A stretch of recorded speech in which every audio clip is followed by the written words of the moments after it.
was not performing nowhere near a number one wide receiver level anymore. I felt he could have made a great number two receiver, or even maybe throw him in the slot at a three receiver. But we instead decided to, like I said, allow him to depart, and we acquired Mike Wallace of the Miami Dolphins, and prior to that of the Pittsburgh Steelers. Now there is some hesitation on what to expect from Mike Wallace, and I think those come from people who just casually followed him or maybe had him on their fantasy football team with a little bit too high of expectations over the last 2 or 3 years. But those individuals need to consider the quarterback situation that he was in for the majority of that time down in Miami that he spent there.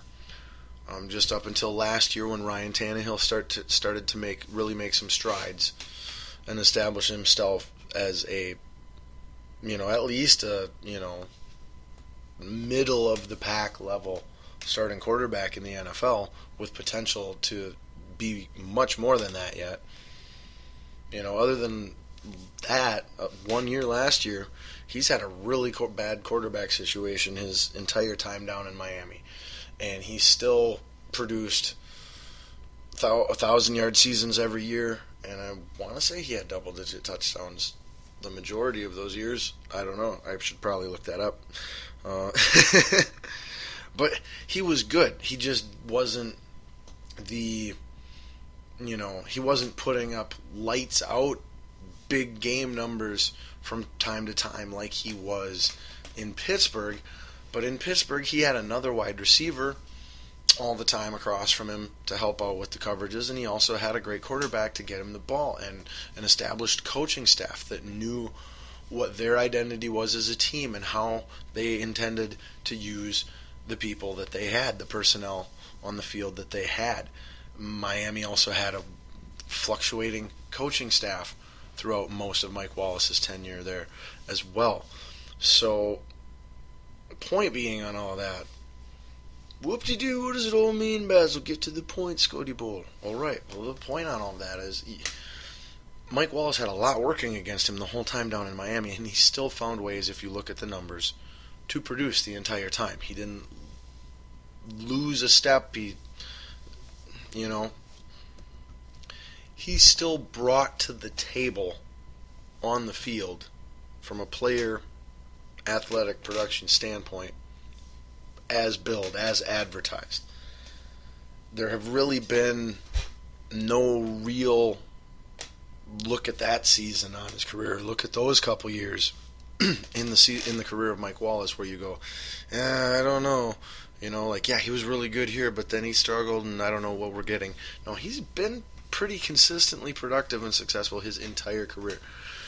So, Vikings fans should not expect to have just gotten like Julio Jones or A.J. Green or something like that. That's not what Mike Wallace is.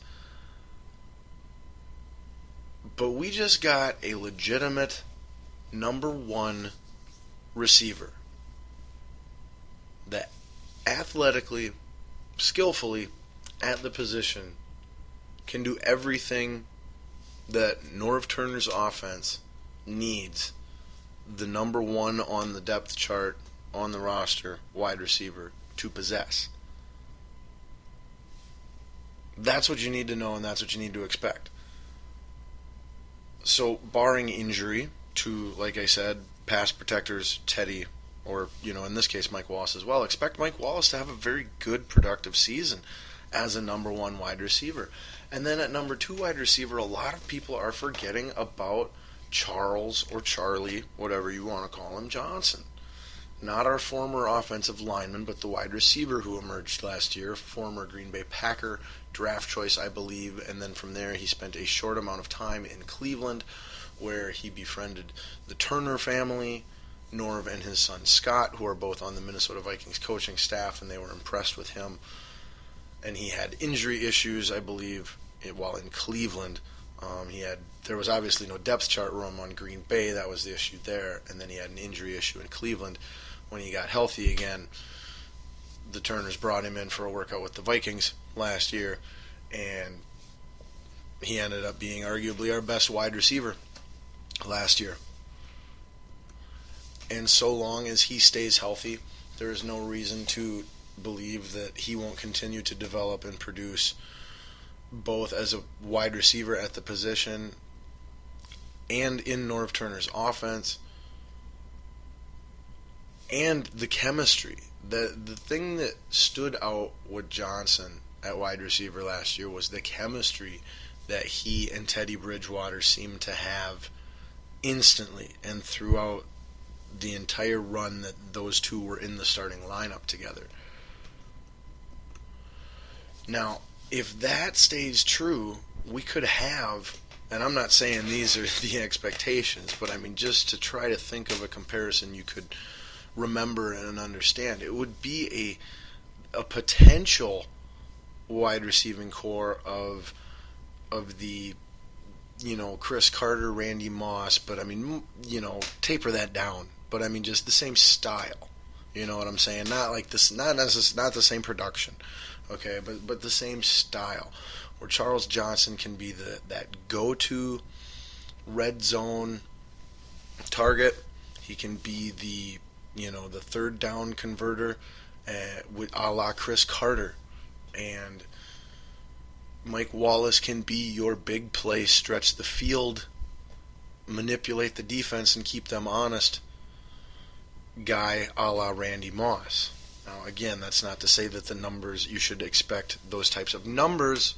I'm merely citing that from a style standpoint that I believe Viking fans will remember and can understand. Now, we continue through the Vikings wide receiver core, and we've got Jarius Wright, third on the depth chart as our slot receiver. He has produced extremely well as a slot receiver when he has been healthy. If he can stay healthy, he is as good of a slot receiver as anybody's got on an NFL team. I'm not saying he's the best, but he can do just as much as anyone else's. So the big question there will remain to be seen is, can he stay healthy? And I hope he can. Now, if he doesn't, that, I believe, is where the guy I have penciled in at 6th on the depth chart right now, 6th or 5th on the depth chart, would then become the new slot receiver, and that is Adam Thielen. Thielen.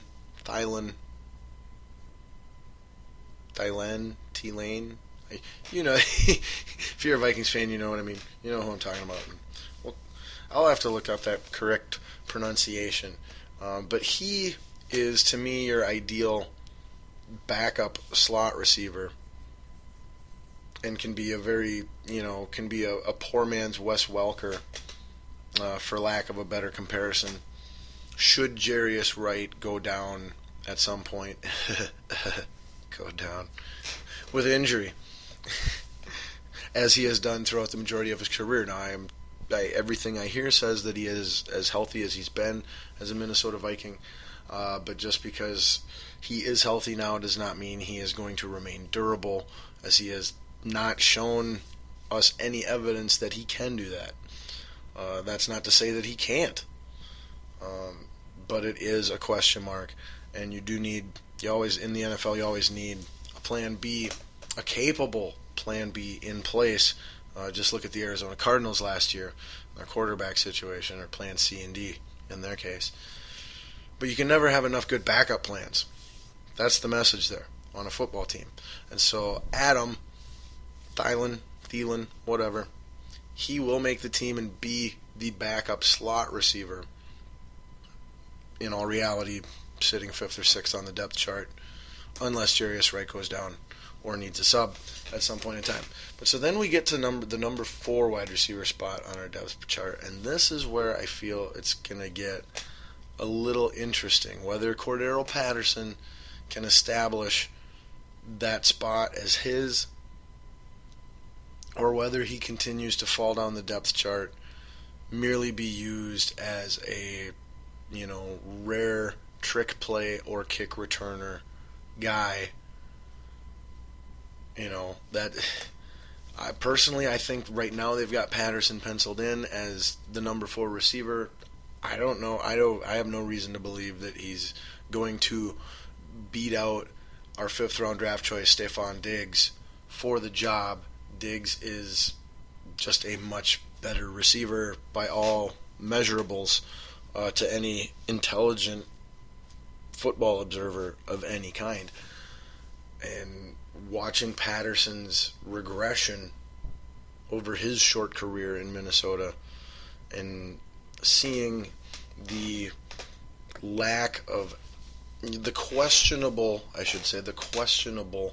effort and work ethic that he has displayed at times while here just leads me to believe that it's Diggs' job to win should he come in and impress everybody. I think Patterson has already unimpressed everybody enough to where, like I said, if Diggs comes in and is what he's supposed to be, which everything's looking, all the reports I'm hearing is that he's having a great training camp, and that doesn't surprise me at all.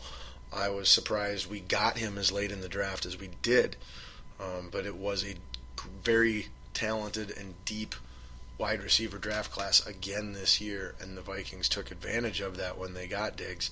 And so I do believe that Diggs will, either by the end of the preseason or at some point in the season, be for sure the number 4 guy on the depth chart of the Vikes wide receiver core.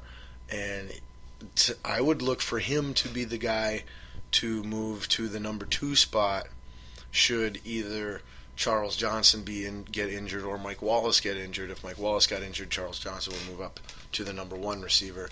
And then, like I said, I would look for Diggs to actually come in as the number 2. And don't be surprised if that happens very early on, right away, before preseason is even done. But all right, let's get to some other spots on the Vikings roster and then talk a little more football throughout the league. Vikings tight ends, there's a big jumble at tight end. Well, I mean, I shouldn't say big jumble. We've just got a lot of tight ends that are really good and hopefully make the team. And it's anybody's guess how many of them are going to make it. Kyle Rudolph obviously is penciled in as the number 1 starter. He has had injury issues throughout his entire career, both professional and collegiate. Rhett Ellison is a wonderful number 2 tight end, but he really doesn't work as a number 1 all that well. Chase Ford did work in place of Kyle Rudolph as a number 1 last year and was very productive and had, again, a lot of chemistry with Teddy Bridgewater, a la Charles Johnson. Those were his 2 favorite targets as he got more successful throughout the season. But the Vikings also drafted a tight end by the name of Pruitt in the NFL draft, who was one of the 5 best tight end prospects in this year's draft. Expectations for him are fairly high at some point in time. You don't draft a tight end to not keep him on your roster with a mid-round pick when he's one of the first 3 to 5 tight ends selected in the whole draft. So you gotta expect that that Pruitt, the draft pick, Kyle Rudolph, and Rhett Ellison have their roster spots locked in. Whether Chase Ford gets one or not remains to be seen. I believe he will. And I believe that will happen because I believe, and this is just my predictions, but don't be surprised when I'm right, is that the Vikings will technically not have a fullback on their roster. Sorry, Zach Line, you don't make the final cut. Rhett Ellison is very Jim Kleinsaucer in what he can bring to your team. He's just way better with the football in his hands. He's way better at catching it and way better at running with it. And Jim Kleinsaucer might have been a little bit better. Well, he was a little bit better of a run blocker, but Rhett Ellison is an excellent run blocker and a wonderful all-around tight end that has all the skills, size, set, athleticism, everything that you look for at fullback as well, and what you ask a fullback